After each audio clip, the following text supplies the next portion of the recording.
All right, this video is going to cover problems 44 to 47 in the pre-calc final exam review packet.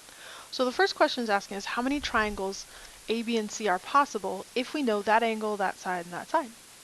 So we may want to draw, no, we need to draw that triangle and maybe have our height, right? Because we need to decide, is this little side, is that dangling and we have 0 triangles? Is it going to hit once and we have 1 triangle? Or is it larger and we have 2, but if it's too large, then we're only going to have 1. So we want to always put the angle we know right here. So that's 20 degrees. And the opposite of that side, that angle, is our side A. So this is 10. And our B, the other side, we know we want to go here, 40. Okay, so we're going to say this is B, and I'll label our triangle. All right, so we now need to find the height of this triangle. Then we can determine how many triangles can be formed. So in order to do that, we've made a right triangle by dropping a perpendicular. So we know that the sine of 20 degrees is the opposite over hypotenuse, h over 40.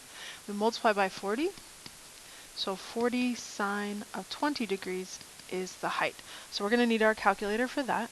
We type in 40, make sure we're in degree mode, sine of 20 degrees, and enter. So that is our height. Our height in this problem is 13.6. Height is about 13.680. I'm sorry, that would be a 1 if we rounded. In this case, it's not asking us to round it through decimal places, but we want to practice. Okay, so if my height is 13, I need to think about this. Well, if the height is 13 and this is 10, well, that's not even long enough to make one triangle. So if this is 13, that's dangling, and so our answer would be, how many triangles are possible? 0 triangles are possible.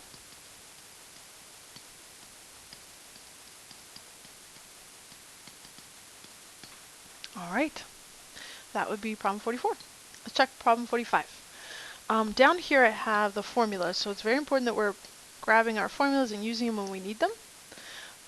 Given this triangle ABC, where A is that, B is that, and C is that, determine the measure of side B. Your answer should be correct to 3 places after the decimal. So if I have to find side B, and I know angle B, let's see, I know angle A, and I know, okay, so I know angle, angle, side, angle, angle, side.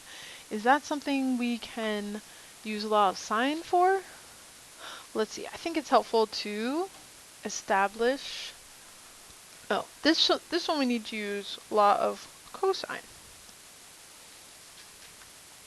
Right? All right, let's establish what we've got.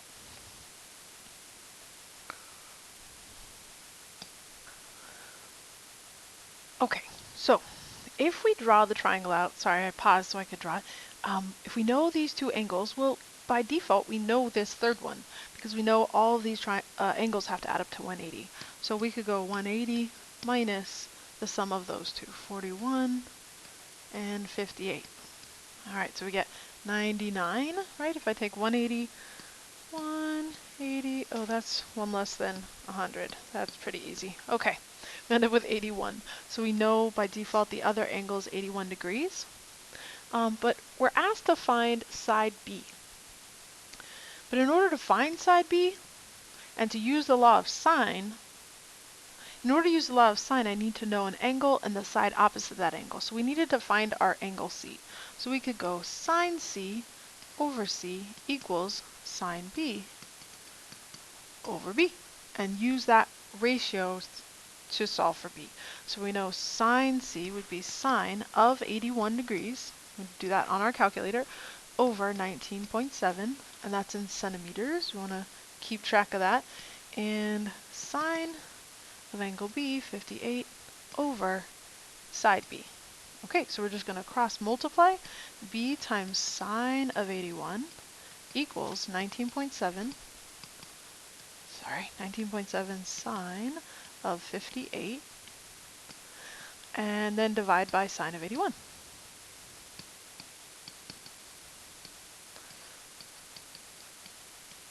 All right, so our side B and this is an approximation, so we want to say that is going to be 19. I'm going to go over here, 19.7 times sine of 58 degrees. I'm going to close that parenthesis and divide by sine of 81. And enter. Side B is approximately 16.915, right? We need to round. And we want to check it, make sure it makes sense with the problem. Does it make sense? Largest angle, largest side. This is about 16.915. Yeah, that makes sense. That's a smaller angle with a smaller side. I don't actually need to find side A because all it asked for was to find side B. So that would be our answer. And we want to say centimeters. Great. All right, let's try the next. 46. So in 46, we know 3 side measures. If we draw our triangle, I want to think about which one's the longest side. Looks like C is the longest, so I'm going to put that here so it looks more drawn to scale. 16, 12, and it's not drawn to scale, but we can do our best to make it make sense. Okay, so 9 is side A, opposite angle A. C is 16, opposite that, and B is that. So what is the measure of angle B? Our goal is to find angle B. So we need to know that before we set up our equation. On the final exam, you'll be given formulas. Now here, for law of cosines, which is the one you would use when you have all 3 sides, it only shows you the formula for angle C. But we're going to change that, and instead of C, since we're supposed to find B, we're basically changing each of these. So this is B, wherever there was a C, now there's a B, so this is side B squared, and then these are the other two. So A squared plus C squared minus 2AC cosine of B. Sorry, didn't fit in there. Okay, so this is the formula we're going to use. We need to know how to convert it to the one we need. I'm just going to write that here. Equals A squared plus C squared minus 2AC cosine of angle B. Because we want to find angle B, and we know all of this other stuff. So we can go do that. Okay, so we know B is 12. 12 squared equals, what's A? 9 squared plus 16 squared minus 2 times 9 times 16 cosine of B. All right, now we just need to work this out. All right, now I would carefully go through this. Let me just check. 16 squared is 256. Okay, so here we have 256, here we have 81, and here 144, minus 2 times 9, 18 times 16, and we get 288. Cosine B. Okay, so it's very important that we are aware that this is a product, and we can't just add these numbers straight across. This is one chunk. We cannot we need to use division to get rid of 288. But here we can add these up and subtract, move them to the other side. So 256 plus 81 is not, sorry, I must have made a mistake. Plus sign twice. 256 plus 81. No, I did too many. Oh my goodness. Okay, let's try this one more time. 256 plus 81. Got it. Okay. And then we want to take 144 and subtract the answer. Okay, so we're subtracting this, added together is 337. So we're going to take 337 away. And here it cancels out. Here we have negative 288 cosine of angle B. And on this side we have negative 193. Oh, we got 2 more steps to solve this. Divide by negative 288. That cancels, and we end up with cosine of angle B is, what do we got? Divide by negative 288, enter, and we get this big long decimal. I don't want to approximate until the very end. So I want to take the inverse cosine of both sides. And that's going to let my b escape. Sorry, my pen is not wanting to write. Okay, angle b is cosine inverse of, oops, cosine inverse of the answer. Enter. All right, and it looks like angle B would be 47.922 degrees would be my angle B. This still doesn't want to write. All right. Great. 47.922 is what the final exam review answer key says, so we are good. All right. So that was a law of cosine. We want to maybe make sure, does that make sense? It didn't ask for the other two angles, so we're okay to stop there. And the last one for this video is determine the remaining measures of a triangle if, so we know an angle, A is 58. We know this opposite side, which is 11.4. B is, opposite B is 12.8, and C is there. Okay, so we know an angle, we know a side opposite that angle, so we can set up our law of sine. We can say sine A over A, sine A over A, sine B over B. So we need to just finish answering all of the whole triangle. So we're going to find the measure of angle B. Once we found that, we can find C, and we can find side C. So I'm going to start with one that we know one part of. So this is our formula that we're using, right? So the sine of A would be sine of 58 degrees over side A, 11.4. And sine B, B is the angle we don't know yet, over 12.8. Then we can do crisscross, 12.8 times sine of 58, right? I'm multiplying here, and that will equal that product, 11.4 sine B. Divide both sides by 11.4 to get rid of that. And we will have the sine of angle B would be that. So we definitely need our calculator for this. 12.8 times sine of 58 degrees.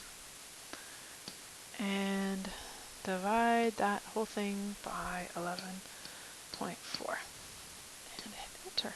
Okay, so this is not our final answer. Bless you. 521,943.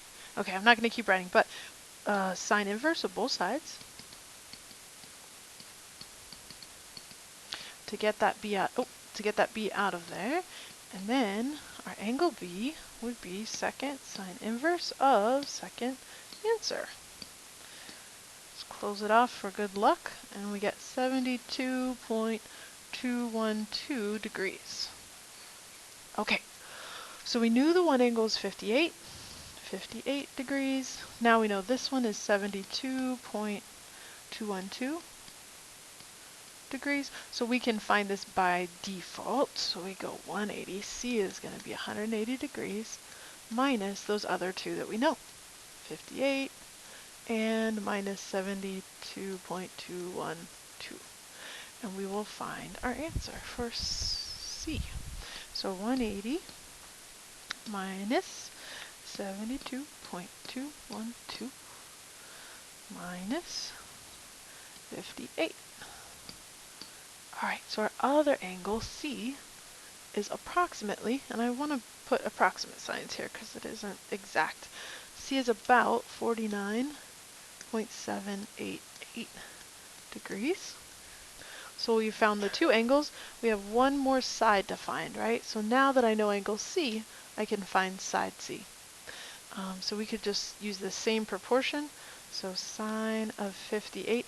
If I have a choice to use something that's been approximated and something that hasn't, I would rather use something that hasn't been approximated. It will give me a more accurate answer. So sine A over A equals sine of C, which is 49.788 over C. And again, cross multiply.